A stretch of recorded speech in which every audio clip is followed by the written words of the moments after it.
Hey guys, today's video is kind of different from what I normally do. You'll get to see me get confused, try to cover up mistakes, and do lots and lots of texturing. I was not too sure on what I wanted to make, but this idea kept floating around in my head. The flip side of Valentine's Day. I know that just talking about the piece I'm making is rather boring, so today I wanted to go for a more chatty vibe, since clearly I like to think that I enjoy the sound of my own voice.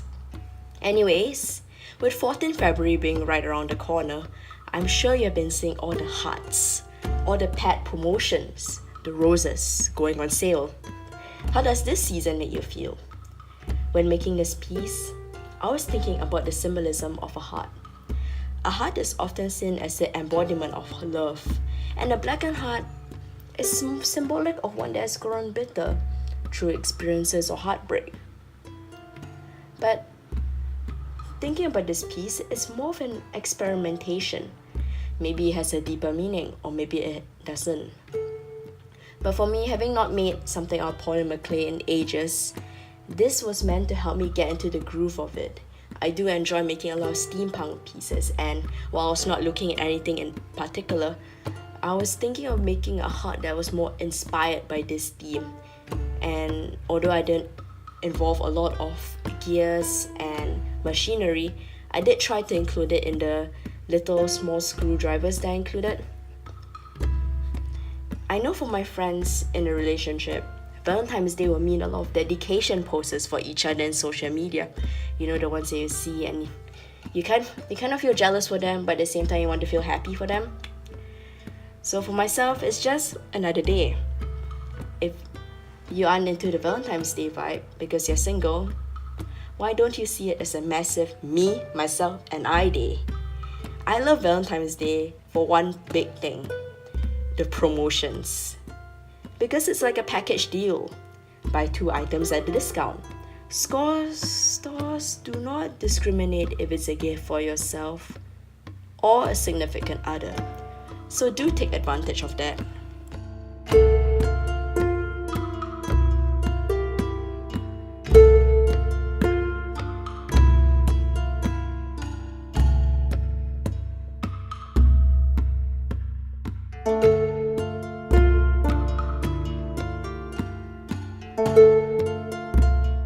Okay, so at this stage, you can slowly see my descent into confusion.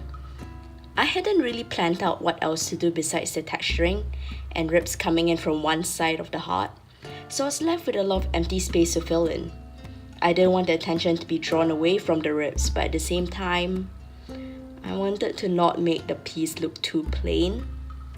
So I tried doing a bit of texturing here and there with the ball tool and adding more texture in other places, but then it began to look too messy and it looked as though I just textured the entire heart. Hence, I started patching over some of these parts in order to divert and break up the mess and confusion. But remember, as Bob Ross always said, there is no mistakes in art, only happy accidents. If you view your art in that way, it will lessen the pressure you have, as not all your pieces have to look perfect.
Now we're getting to my favorite part, which is the adding of the pigments on top.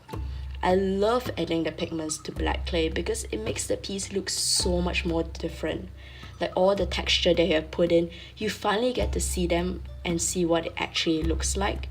So for me, that's always the most satisfying part.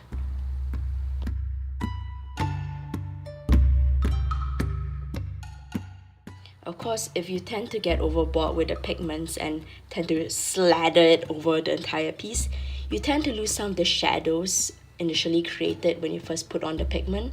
So for that, I tend to use black paint to put over and rub it off quickly before it dries off in order to bring back more of those shadows.